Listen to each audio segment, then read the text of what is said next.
ఓం సహనావవతు సహనౌ భునక్తు సహ వీర్యం కరవావహై తేజస్వినావధీతమస్తు మా విద్విషావహై. ఓం శాంతి శాంతి శాంతి. ఓం గురుర్బ్రహ్మ గురుర్విష్ణు గురుర్దేవో మహేశ్వరః గురురేవ పరం బ్రహ్మ తస్మై శ్రీ గురవే నమః. ఓం ప్రపన్న పారిజాతాయ స్తోత్రవేత్రైకపాణయే జ్ఞానముద్రాయ కృష్ణాయ గీతామృతదుహే నమః. ఓం సచ్చిదానందరూపాయ విశ్వోత్పత్యాదిహేతవే తాపత్రయ వినాశాయ శ్రీకృష్ణాయ వయం నమః. హరి ఓం. శ్రీమద్భాగవతం దశమస్కందం 60వ అధ్యాయంలో కూర్చోం.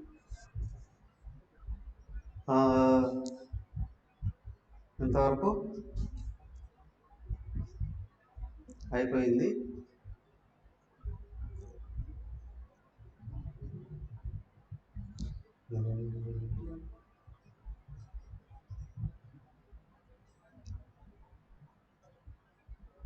అనేది అక్కడ నరకాసురుని సంహరించి 16,000 మందిని భగవంతుడు ఒకే ముహూర్తంలో అందరినీ పెళ్లి చేసుకున్నాడు.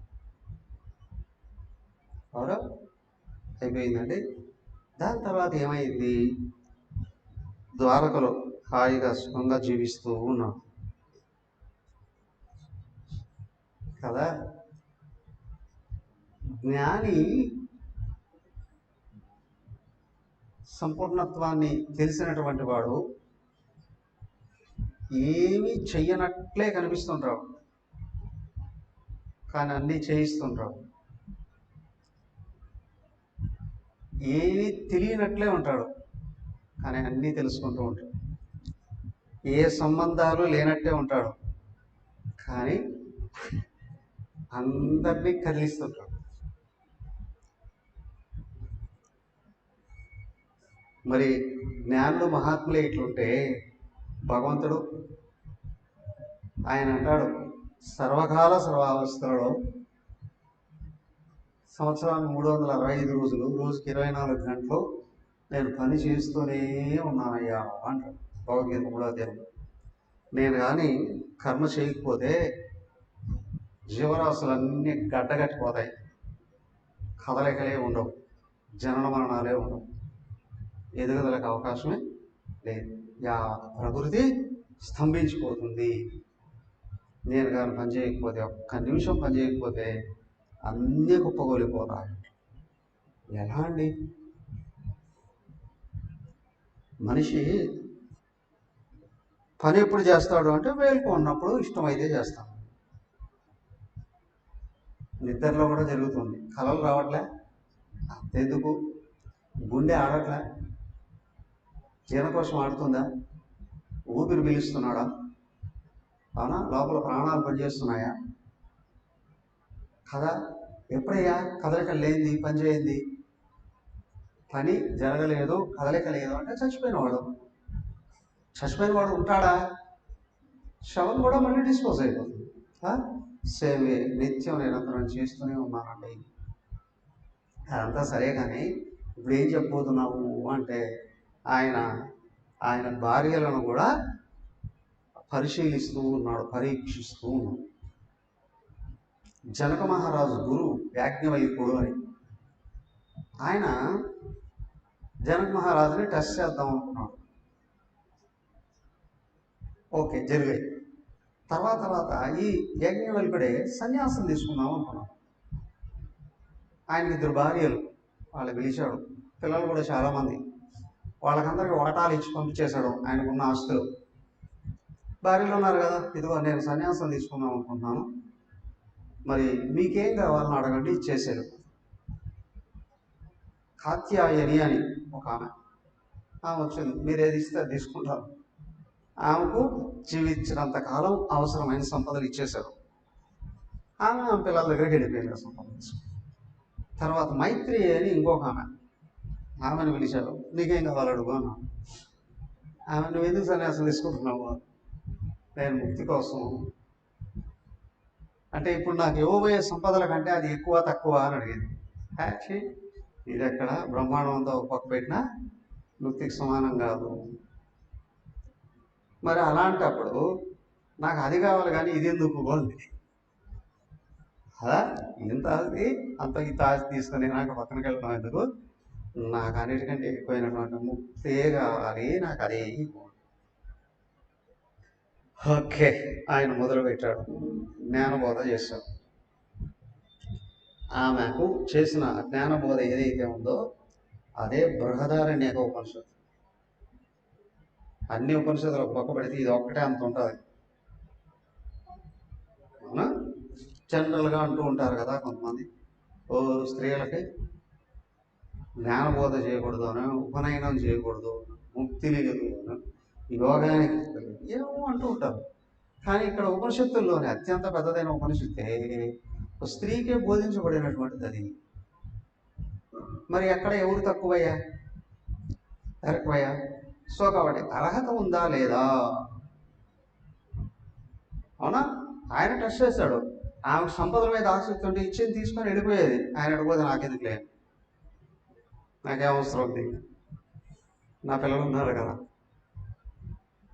కదా ఆమె దాంతో సంతృప్తి పడలేదు. సో అలాగే ఇక్కడ కూడా నేను 16,000 మందిని చేసుకున్నాడు. వీళ్ళు ఎటుపోతున్నారు, ఏమవుతున్నారు తెలుసుకోవాలి కదా. కానొక సమయంలో ఏం చేశాడో చూడండి.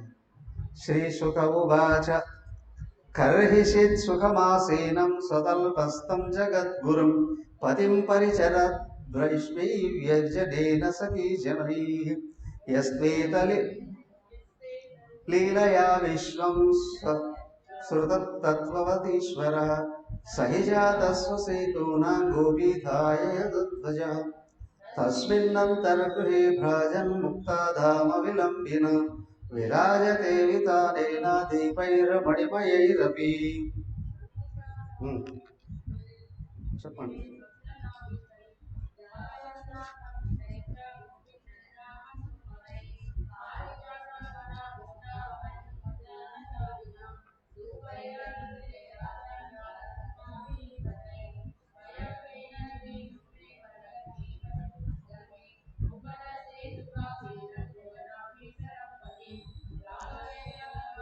రత్నదండం సఖీకరాత్ తేన విజయతి దేవి.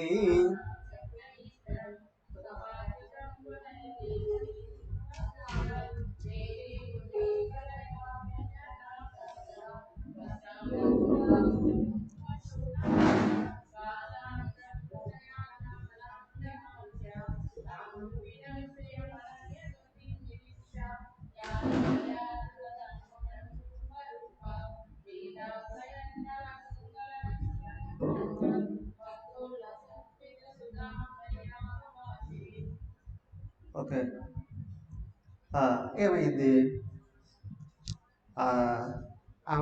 ఆయన ఒకనొక రోజు అంతఃపురంలో రుక్మిణీదేవితో కలిసి ఏం చేస్తున్నాడు, ఆమె మాట్లాడుతూ ఉన్నాడు. ఆమె చక్కగా ఆయనకి వింజామర, అప్పుడు ఏసీలు లేవు కదా, వింజామర తీసుకొని వేస్తూ ఉంది. ఆయన మాట్లాడుతూ ఈ విధంగా అంటున్నాడు. ఎవరైనా కర్హించదు సుఖమాసీనం స్వతల్పస్థం, తన ఇంట్లో బెడ్ మీదనే చక్కగా అసేనుడైనటువంటి జగద్గురుం. అవునా?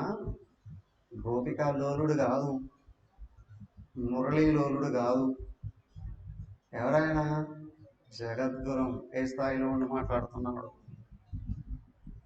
ఆయన ఇంట్లో ఉన్నాడు, బయట మీద పడుకొని ఉన్నాడు. కోర్స్ దివానేమో, అవునా? అంటే ఆ సేవక జనులు అందరూ కూడా చుట్టూ ఉన్నారు అని అంటే, ఆ సకులందరూ ఉన్నారు అని అంటే హాలే అంటారు. బెడ్రూమ్లోకి రారు కదా వాళ్ళందరూ, హాయ్ అని ఉంటుంది. అక్కడ ఉన్నాడు ఉండి హాయ్ ఆమె విజామర గీస్తూ ఉంటే ఆమెను చూసి ఆయన ఇలాగా అంటున్నాడు. అత్యంత ప్రేమతో ఆమె సేవ చేస్తుంది కదా, చుట్టూ సకులందరూ ఉన్నారు కదా, అవునా? ఏమైనా సరస సల్లాపాలు ఆడుతున్నాడా? ఏం ఆడుతున్నాడు, ఏం మాట్లాడుతున్నాడు కదా? మహాత్ములు చేసేటువంటి పనులని అర్థం చేసుకోవడానికి ప్రయత్నం చేయాలి, విమర్శ చేయకూడదు. అర్థం చేసుకోవడానికి ప్రయత్నం చేయడంలోనే మన మనోబుద్ధులు అత్యంత ఉత్తమంగా ఎదుగుతాయి కదా. ఇప్పుడు సాక్షాత్తు భగవంతుడు, ఆయన విమర్శించడానికి ఎవరు ఇక్కడ? ఆయన అప్పుడు ఇట్లుండలేదు, ఇప్పుడు ఇట్లుండలేదు, అప్పుడు అట్లుండలేదు. ఒళ్ళు బలిసి మదవెక్కి ఎంత బుద్ధి కలిగిన వాడు, అవునా? రాముడిని కృష్ణుడు కూడా విమర్శిస్తారు. ఏమవుతారు? కొట్టుకొని పోతారు వాళ్ళ పాపాల్లో. వాళ్ళ పాపాల వల్లే వరదల్లో తుఫాన్లో కొట్టుకుపోతారు, ఆ డ్రెస్ కూడా మిగలకుండా. దానికి ఏంటంటే సర్వేశ్వరుడు సర్వాంతర్యామి, సర్వవ్యాపకుడు భగవంతుడు. ఆయన చేసే ప్రతి పని అర్థం చేసుకోవడం ప్రయత్నం చేస్తే ఎదుగుతాడు అని ఎదుగుతాడు కదా. ఆయన ఏం చేశాడయ్యా? అంతా వర్ణిస్తూ ఉన్నా. ఏమయ్యా?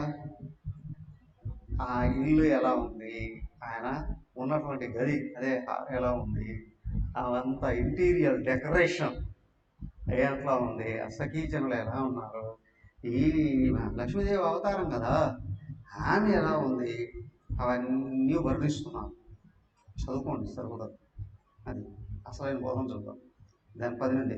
శ్రీ భగవాను వాచ రాజపుత్రేప్సిత భూపై లోకపాల విభూతిభి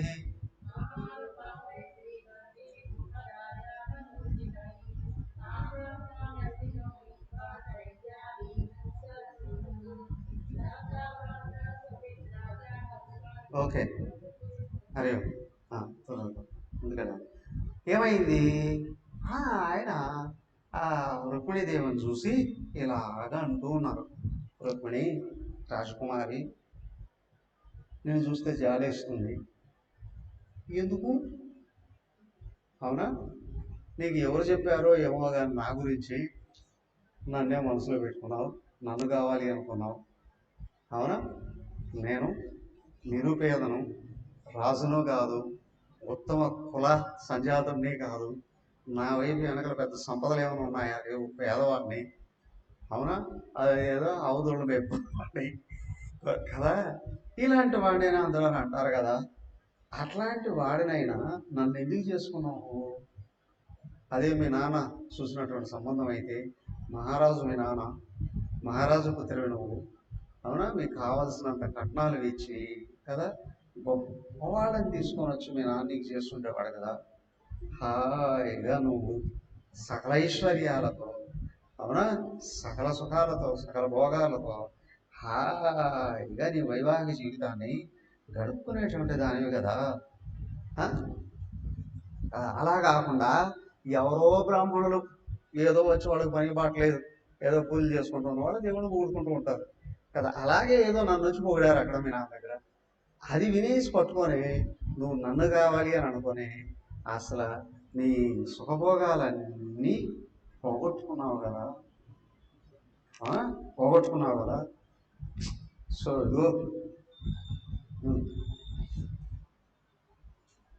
నువ్వు కావాలి అని అనుకుంటే అప్పుడు ఎవరు? చైత్య, సాల్వ, జరాసంద, దంతవక్త్రాదయో రూపా, వాళ్ళందరూ లైన్లో ఉన్నారు. ఎవరు? చైత్యుడు, వాడెవరు? శిశుపాలుడు. సాల్వుడు, జరాసంధుడు, అవునా? దంతవక్త్రుడు, శిశుపాల దంతవక్త్రుడు అన్నారు కదా. వాళ్ళు మమ ద్విషంతి వామరు, వాళ్ళంతా నన్ను ద్వేషించేవాళ్ళు, మీ అన్నకు స్నేహితులు కదా. మీ అన్న మాట కానీ వినుంటే వాళ్ళలో ఎవరో ఒకరిని చేసుకునేదాన్ని కదా కదా వాళ్ళందరి మాటలు కాదని, మీ అన్న మాటలు కాదని, అవునా, ఆ బ్రాహ్మణుల మాటలు విని నువ్వు ఈ విధంగా నన్ను కావాలి అనుకున్నావు కాబట్టి, నన్ను కోరుకున్నావు కాబట్టి నేను వచ్చి తీసుకురావాల్సింది వచ్చింది. అవునా, బ్రాహ్మణ్ పంపించారు కదా, నేను వచ్చి తీసుకురావాలి. ఏమీ లేనటువంటి ఇట్లాంటి ప్రదేశంలోకి వచ్చి నువ్వు పడిపోయావు కదా. అవునా, కానీ నువ్వు నన్ను కోరుకోనుంటే మంచివాడు దొరుకుండేవాడు కదా నీకు. ఎందుకు ఈ విధంగా మరి నువ్వు సకల ఐశ్వర్యాలని, భోగాల్ని పోగొట్టుకున్నావు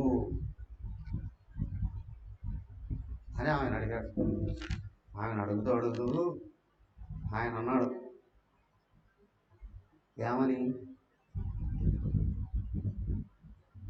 ఇదిగో ఒక విషయం చెప్తున్నా, బాగా విను. ఇప్పటికైనా మించిపోయింది లేదు. నువ్వు కోరుకుంటే ఎవరు కావాలనో, అవునా, నేను స్వేచ్ఛగా, స్వతంత్రంగా, ఆనందంగా, సంతోషంగా నిన్ను వాళ్ళకి ఇచ్చి చేసేస్తా. వినడానికే కష్టంగా ఉన్నా, అవునా, ఒక వ్యక్తి అనంతమైన పుణ్యఫలాలు పొందాలి అని అనుకుంటే అటువైపే ఏకాగ్రత సంపూర్ణంగా ఉందా లేదా చూడాలి. అర్థమైందా? దేని మీద దృష్టి ఉంటే అటువైపు వెళ్ళిపోతూ ఉంటాడు. ఒకే దాని మీద సంపూర్ణంగా దృష్టి ఉంటే ఖచ్చితంగా పోతాడు. ఈ దృష్టి ఎక్కడుంది కదా. ఇప్పుడు భగవంతుడు భార్య అయినా ముక్తినివ్వకుండా వదలడు. అర్థమైందా? ముక్తి కలగాలి అంటే సంపూర్ణ ఏకాగ్రత కావాలి, సంపూర్ణమైన ఏకాగ్రత కలగాలి కదా. అక్కడ జనరల్గా అదే నేను చెప్పేది నిన్న, భార్యాభర్తలు దెబ్బలాడుకునేటప్పుడు సహజంగా 180% మంది దెబ్బలాడుకునేటప్పుడు నిన్ను చేసుకోకుండా వాళ్ళు ఏమన్నా చేసుకోవాలంటే నా జీవితం ఇట్లుండేది కదా అనుకో. అవునా కాదా? అనేవాళ్ళు ఉన్నారా లేదా? సో కాబట్టి ఇక్కడ ఏంటి అని అంటే జనరల్గా ఇలాగా వస్తాయి. అలాగా తన మనసులో ఏమైనా నిర్వేదం ఏమైనా ఉందా? ఎందుకుంటుందండి అనడానికి వీల్లేదు. ఎందుకంటే ఈమెను వివాహం చేసుకునేటప్పుడు ఆ రుక్మి పూర్తిగా అడ్డుపడ్డాడు. వాళ్ళ అన్న పెద్ద యుద్ధమే చేశాడు. శిశుపాలుడికి ఇచ్చేస్తానన్నాడు. ఆ శిశుపాలుడు వాళ్ళందరూ వచ్చి విపరీతంగా తిట్టారు. అయిపోయిందా? వీళ్ళన్నా అప్పటికైనా కాంప్రమైజ్ అయ్యాడా, కన్విన్స్ అయ్యాడా? లేదు. తర్వాత ఆ విదర్భ దేశానికే వెళ్ళలేదు, పుట్టిన నగరము అని చెప్పి అక్కడికి వచ్చి వేరే ఒక నగరాన్ని కట్టుకొని ఆయన ఊరు కట్టుకొని అక్కడ ఉన్నాడు, వెళ్ళలేదు. ఎందుకంటే కృష్ణుని చంపిన రోజు రుక్మిణిని తీసుకొని వస్తాను అని అన్నాడు. అర్థమైనా? కృష్ణుని చంపి రుక్మిణిని తీసుకొని ఇక్కడికి వస్తాను, శిశుపాలుడికి ఇచ్చేస్తాను, అంతవరకు ఆ విదర్భ దేశానికే రానన్నాడు. విదర్భ ఏది? మహారాష్ట్రలో కింది పక్క ఉన్నదే. దానికి అప్పుడు రాజధాని, ఇప్పుడు ఎందుకంటే నాగపూర్ ఉంది కదా, నాగపూర్ అదే నాగపూరే. సో రానన్నాడు అక్కడికి. మరి వెయిట్ చేస్తున్నాడు వాడు. ఈ మనసు లోపల ఏమైనా కించెంత కలను లోపల ఏమైనా కలత చెంది ఉందా? కక్కోవాలి కదా. ఏదో ఒక చిన్న లైన్లాగా గీతలాగా అయినా బాధ ఉంది అంటే సుఖం పూర్తిగా రావడానికి అవకాశం లేదు. విషం తాగేశాడు, కక్కిచ్చాడు అనుకోండి, ఆ కంప్లీట్గా విషం కానీ బయటకు పోకపోతే ఏమవుతుంది? ఏదో ఒకటి చంపేస్తుంది, లేదా స్లోగా లోపల ఉన్న అవయవాలని చంపేస్తుంది కదా. ఆయన కదిలించదలుచుకున్నాడు అది అని కదిలించేటప్పుడు చెప్పు. ఇప్పటికైనా సరే నీకు స్వేచ్ఛగా నువ్వు ఎవరిని చేసుకోవాలి అని అనుకున్నా నీకు వాళ్ళు ఇచ్చేసేస్తాను. ఆమె ఒక్కసారిగా కళ్ళు తిరిగిపోయాయట, భూమి అంతా కంపించేసినట్టు అనిపించింది. కళ్ళు తిరిగాయట, ఎరగరే కింద పడిపోయాడు, మూర్చపడిపోయింది. ఎవరు? రుక్మిణీదేవి మూర్చపడిపోయింది. మూర్చపడిపోయిన ఆమెనేది ఒక్కసారి ఆయన ఎత్తుకొని వచ్చి బెడ్ మీద పడుకోబెట్టాడు. పడుకోబెట్టి ఆమెతో మాట్లాడుతున్నాడు. నేనేదో హాస్యంగా అలాగా అన్నాను, నువ్వు ఒక్కసారిగా ఇట్లా అయిపోయావా? అవునా? ఏడ్చేసింది ఆమె, బాధపడింది కదా. ఏమైంది? 24 నిమిషాలు.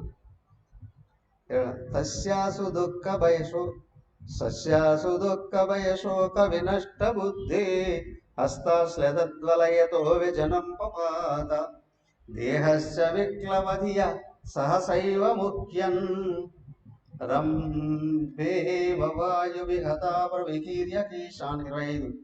తద్దృష్ట్వా భగవాన్ కృష్ణ ప్రియయా ప్రేమ బంధనం హాస్య ప్రౌఢిం అజానంత్యా కరుణస్యోన్వకంపతః పర్యంకాదవః కేశాన్ సమోక్య తద్వక్త్రం ప్రామృజత్త పద్మపాణినా ప్రమృజ్యాశ్రుకలే నేత్రే స్తనోచోపహతౌ శుచ ఆశ్లిష్య బాహూర్ సాంత్వయామాస సాత్వజ్ఞః కృపయా కృపణాం ప్రభు హాస్య ప్రౌఢి భ్రమశ్చిత్తాం అతదర్హాం సతాంగది.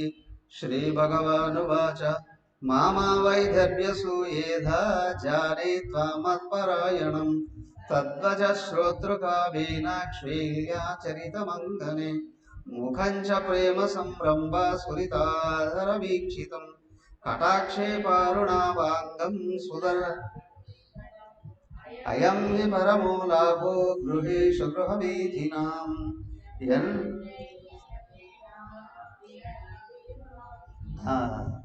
ఏమైంది చూశాడు కదా. ఆ ప్రియ వచనాల వలకే ఇప్పటికి ఇంకా ఒక్కసారి నిశ్చేష్టురాలు అయిపోయింది. కళ్ళు తిరిగి నేల మీద పడిపోయింది. ఆయన తీసుకొని వచ్చి పడుకోబెట్టి ఆయన చూస్తూ ఎట్లా ఆయన అన్నాడు. మధ్యలో పరీక్ష మహారాజు చూస్తున్నాడు. ఆమె విపరీతమైనటువంటి వేదనకు, భయానికి, బాధకు ఒక్కసారిగా ఆమెకి భూమంతా కంపించినట్లు అయింది. జీవితం ఏం లేనట్లు ఆమె చూసింది. ఈయనంటున్నాడు, ఓ విదర్భ రాజకుమారి, ఓ వర్గవిని, నీ మీద ఉన్న అత్యంత ప్రేమ వలననే అవునా నేను ఈ విధంగా మాట్లాడాను. ఏమయ్యా, ప్రేమ ఉంటే ఇట్లా మాట్లాడతారా? ప్రేమ ఉంటే ఇట్లా మాట్లాడతారా? ప్రేమ భౌతికం అయితే అది వేరు, అవునా కాదా? ఇద్దరు ప్రేమించుకుంటూ ఉన్నారు. ఏమయ్యా, వాళ్ళిద్దరి మధ్యలో మాటలు ఏమేమేమో వచ్చేస్తాయి కదా. వాళ్ళు మాట్లాడేటివన్నీ నిజాలు అబద్ధాలా? ఇద్దరు ప్రేమికులు కలిసి కూర్చొని మాట్లాడుకుంటారంటే నిజాలు మాట్లాడుకుంటారా, అబద్ధాలు మాట్లాడుకుంటారా? నువ్వు కోరితే ఆ చంద్రుడిని తీసి నీ జడలో పెడతాను అంటాడు. అవునా? వాటినన్నింటినీ ఏమంటారంటే అతిశయోక్తులు, అతిశయోక్తులు అని అంటారు కదా. కానీ మహాత్ములు మాట్లాడిన సాక్షాత్ భగవంతుడే మాట్లాడితే గురుదేవుడి విషయంలో కొన్ని పుస్తకాలు వచ్చాయి. ప్రతి శ్వాస ఉపదేశమే అని.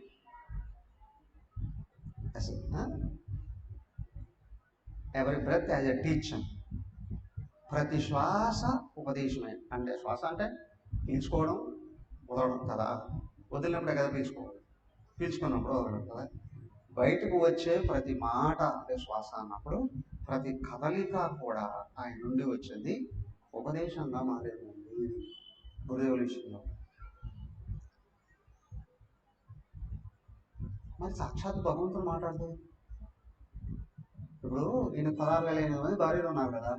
వాస్తవానికి వాళ్ళందరూ ఎవరి మీద ఎక్కువగా ఆయనకి ఇష్టం ఉంటుంది, గౌరవం ఉంటుంది? అవునా? ఇప్పుడే వేరే తిరిగేలేదు. ఎందుకు? ఆమె సాక్షాత్ అక్కడ లక్ష్మీదేవి కదా. కాబట్టి ఇక్కడ ఏంటి అంటే ఈ మనసులో ఖచ్చితంగా బాధ ఏదో పోషణ ఉండి ఉంటుంది. ఎందుకు? ఏ స్త్రీకైనా ఎవరిని పెళ్లి చేసుకుని వెళ్ళిపోయినా కదా పుట్టింటోళ్ళు వదులుకుంటుందా? వదులుకోగలరా? ప్రేమగా చేసుకుని పరిగెత్తి పారిపోయారు అనుకోండి. 10 రోజులు అయిన తర్వాత అమ్మ నాన్న గుర్తు రాకుండా ఉంటారా? అన్నదమ్ములు గుర్తు రాకుండా ఉంటారా? మనం వాడు వ్యతిరేకించి దూరంగా ఉంటే లోపల బాధ కలుగుతుంది కలగదా? ఖచ్చితంగా ఈయన ఇది వ్యవహరించాలంటే ఆ వేరే వాళ్ళ మీద ఇష్టం అనేది మనం అసలు పోల్చడానికి అవకాశం లేదు, కానీ బాధ అనేది లోపల ఖచ్చితంగా కొనసాగుతుంది. అవునా? ఇప్పుడు వాళ్ళు దూరం చేస్తే అది ఒక ఎత్తు, కానీ వాళ్ళు దూరం అయిపోతే కదా. కృష్ణుడే కావాలనుకో వచ్చేసింది, వెంటబడి ఆ రుక్మి వచ్చాడు. ఆ తర్వాత ఆ రుక్మికి గుండుగురికి పంపించాడు చంపడానికి వస్తే. వేసారి అవమానాలు అయ్యాయి కదా.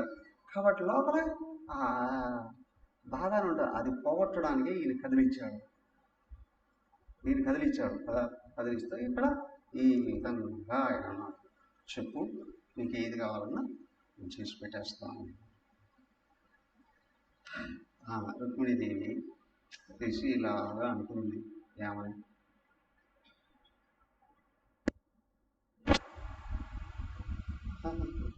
ఆయన పరిహాసోక్తులు పలికినప్పటికీ కూడా అత్యంత ప్రేమతో తీసుకొని కూర్చోబెట్టాడు. నేను ఊరికే పరిహాసానికి అన్నాడు. అన్నప్పటికి కూడా ఆమెకు చాలా చాలా భయం కలిగిన మళ్ళీ ఆయన చూపిస్తాను ఆదరణ. ఏదైతే ఇంతకుముందు మాట్లాడిన దానికి ఇప్పుడు చూపించేదానికి తేడా ఉందిగా అంటుంది. చదవలేదుగా 32 నుంచి చూడండి. శ్రీ శుకౌవాచ శైవం భగవతా రాజన్ వైదర్భీ పరిశాంతిత జ్ఞాత్వా తత్పరిహాసోక్తిం ప్రియత్యాగ భయం జహౌ బభాష ఋషభం పుంసాం వీక్షంతి భగవన్ముఖం.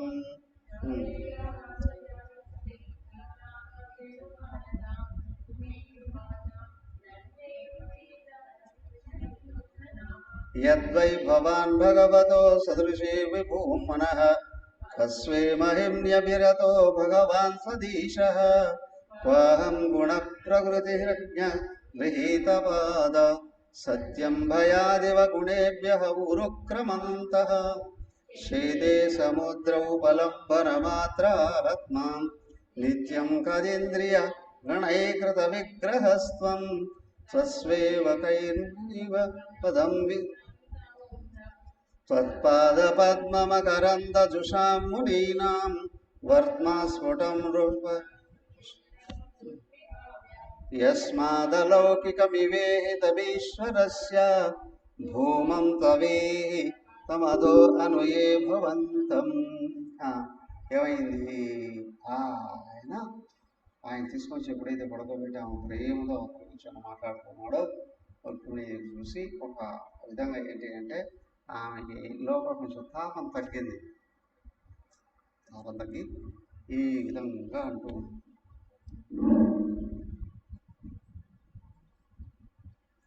ఏమని?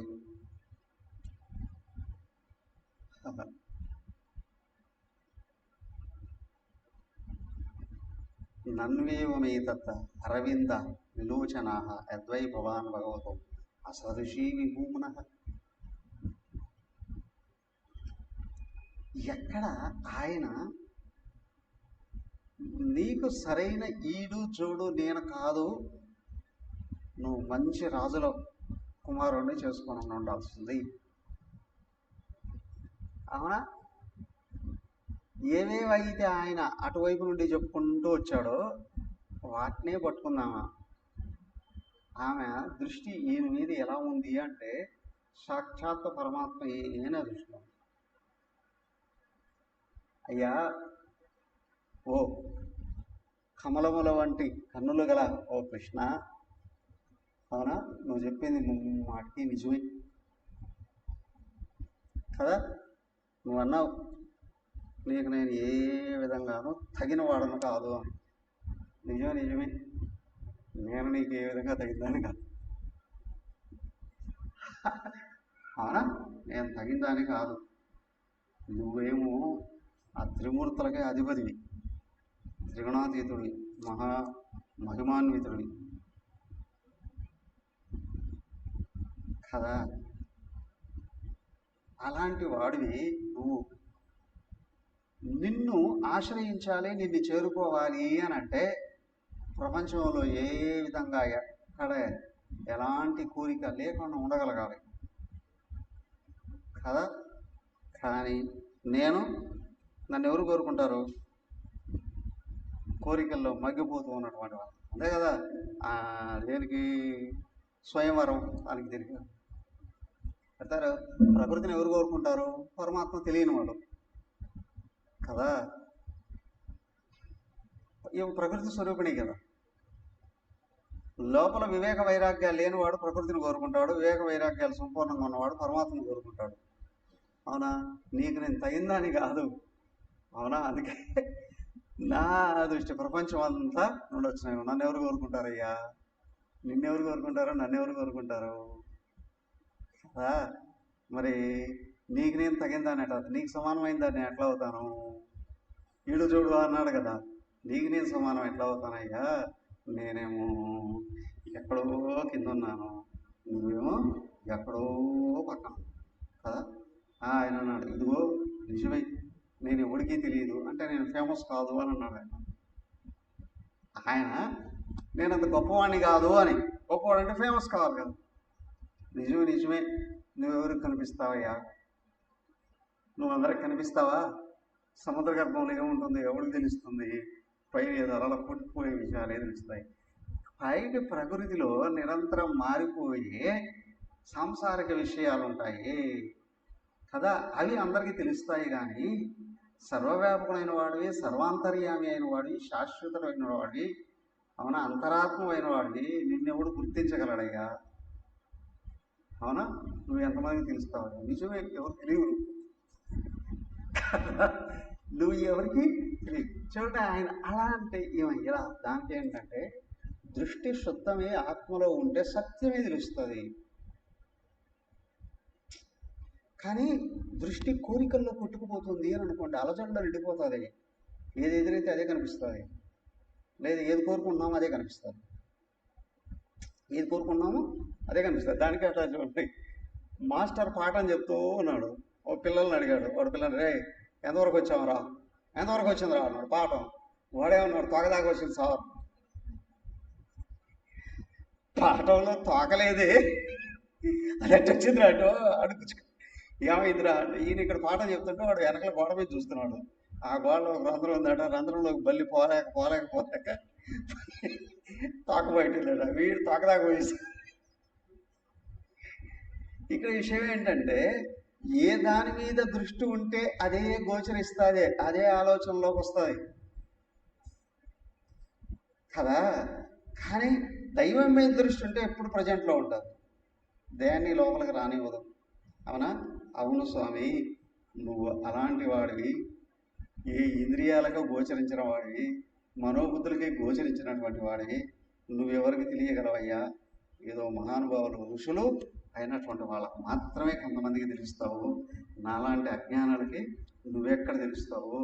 నామా అంటే సామాన్యురాలకి నువ్వెక్కడ దృష్టిలోకి వస్తావయ్యా? నిజమే నువ్వు అన్నది 100% నిజమేనయ్యా అంటాను. ఇంకా 37 నిష్కించనో ననుభవానయతోస్తి కించతు యస్మై బలిం బలిభుజోపి హరంత్యజాత్య.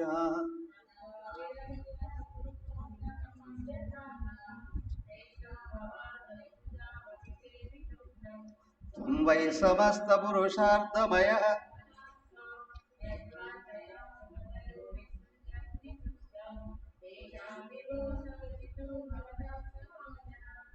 పుంసస్త్రియా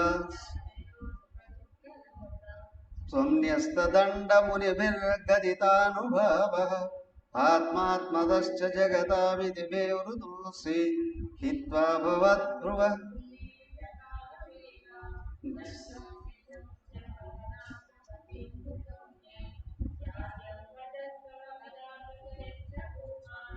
విద్రాయశాంగని నదేన జహర్దమాంతం సింహో యదా స్వబలిమీశ పశూన్ స్వభాగం తేభ్యో భయాద్యదు.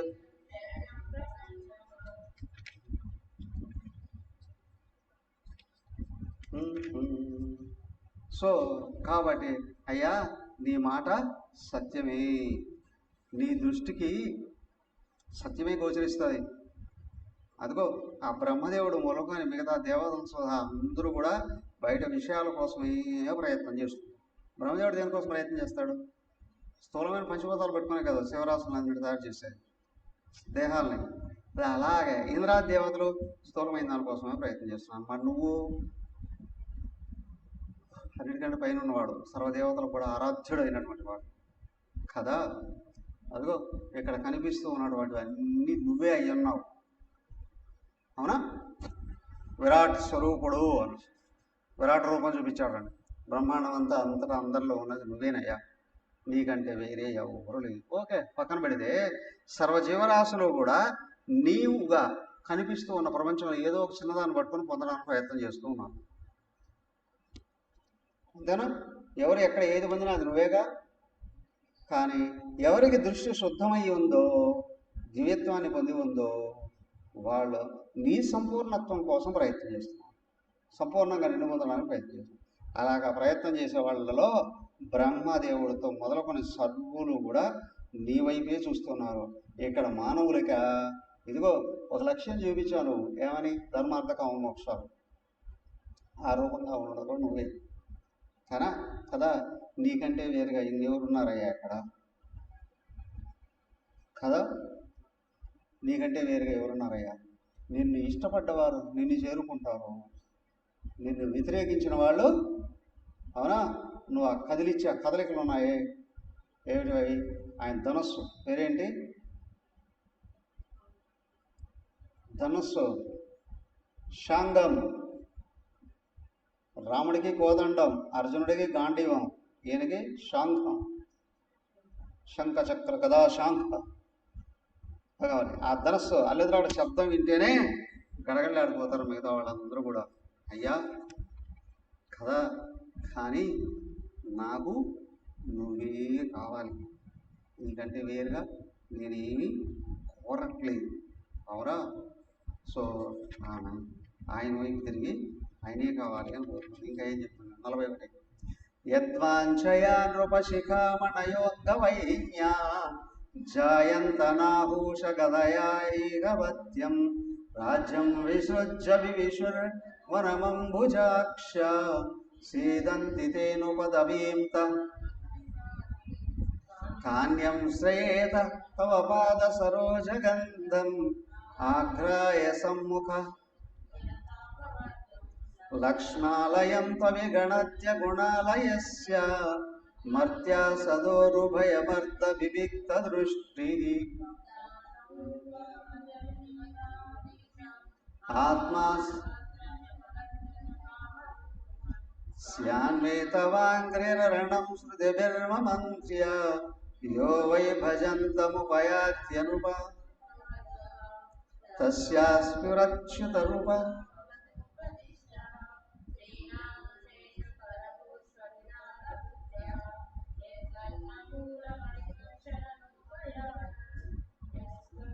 కథామృడ విరించి సభాస్వగీత.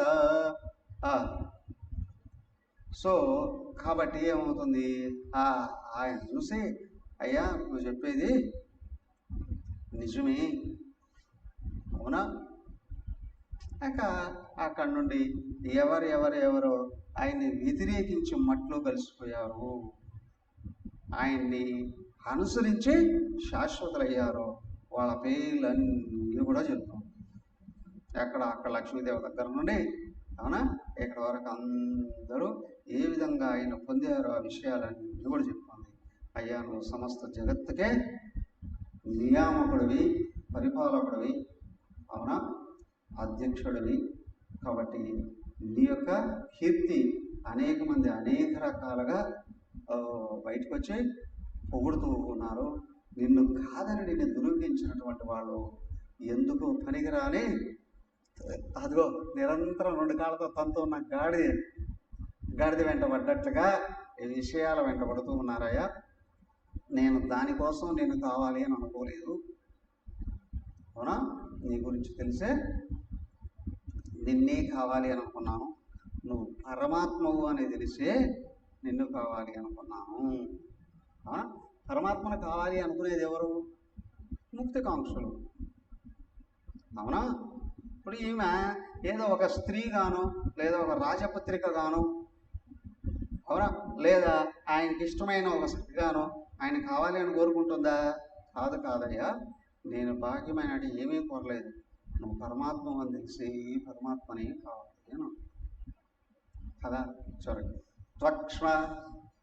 త్వక్ష్మశ్రురోమనక కేశ వినద్దమంతం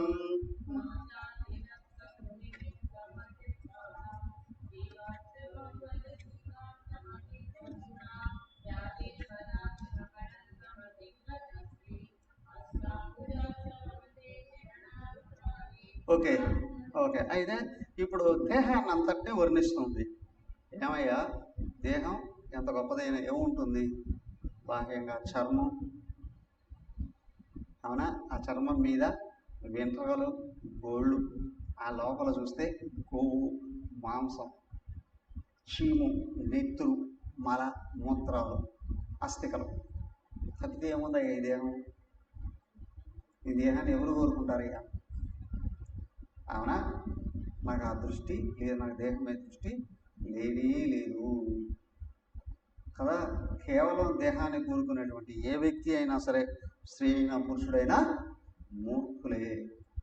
కానీ లోపల శాశ్వతమైనటువంటి అనంతమైనటువంటి నువ్వు ఉండగా తెలిసిన వాళ్ళు ఎవరైనా నేను కాక వేరే ఏం కోరుకుంటారా? ఎవరైతే నిన్ను కోరుకుంటున్నారో వాళ్ళ జీవితం కళ్యాణమయం అవుతుంది.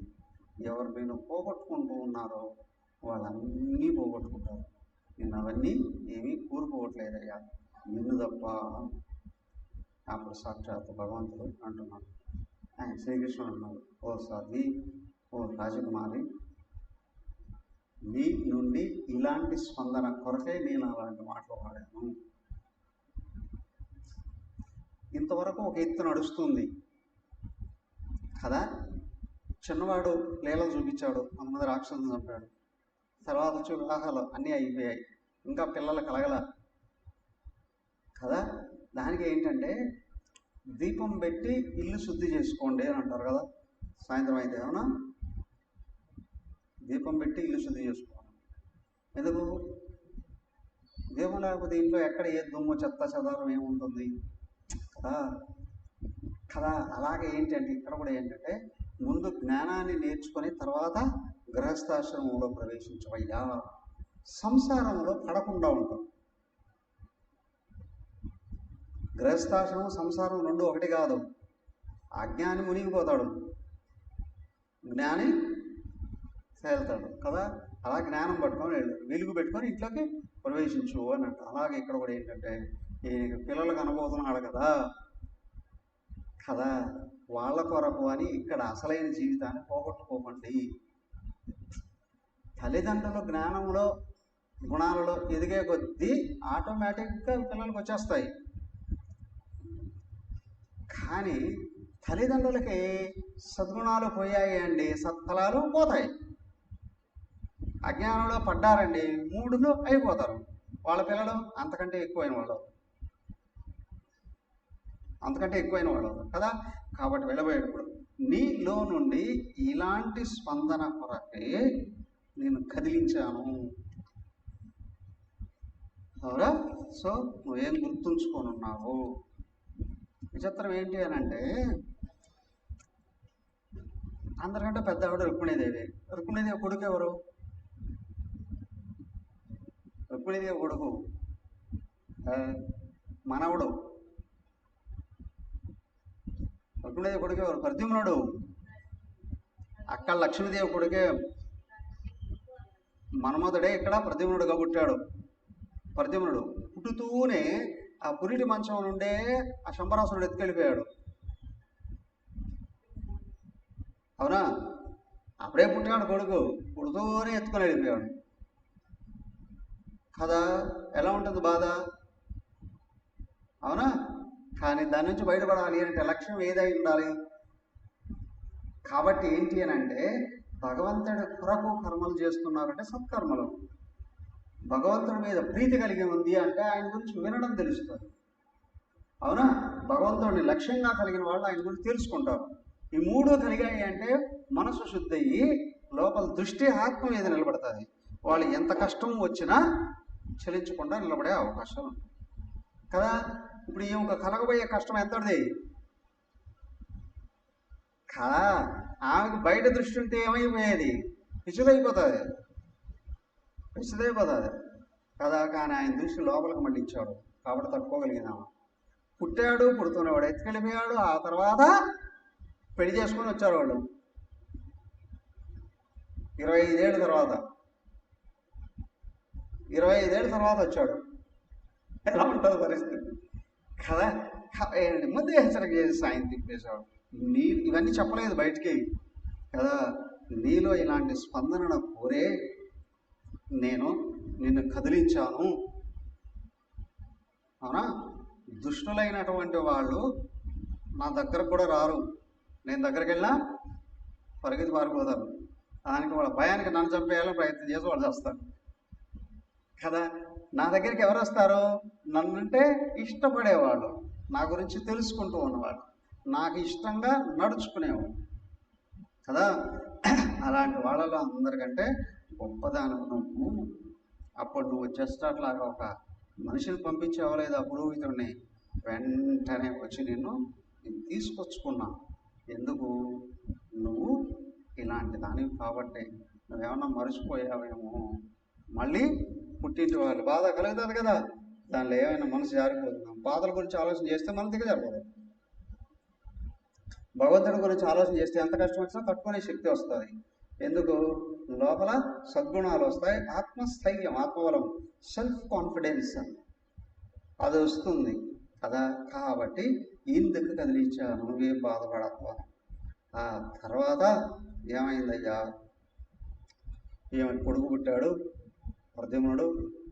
ఆ తర్వాత ప్రద్యుమ్నుడు తిరిగి వచ్చాడు కదా, మళ్ళీ చాలా రోజుల తర్వాత తిరిగి వచ్చాడు. ఆమె రతీదేవిని చేసుకొని, ఎవరు అక్కడ విష్ణుదేవుడికి కోడలే ఆమె రతీదేవి,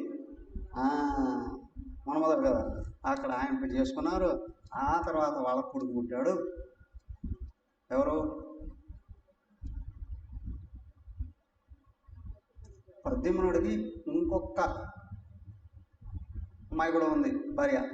ఎవరు, ఈ రుక్మి కూతుర్ని కూడా చేసుకున్నాడు. వాళ్ళ అన్న ఉన్నాడు కదా, వాళ్ళ అన్న కూతురు కూడా చేసేసుకున్నాడు తీసుకొని.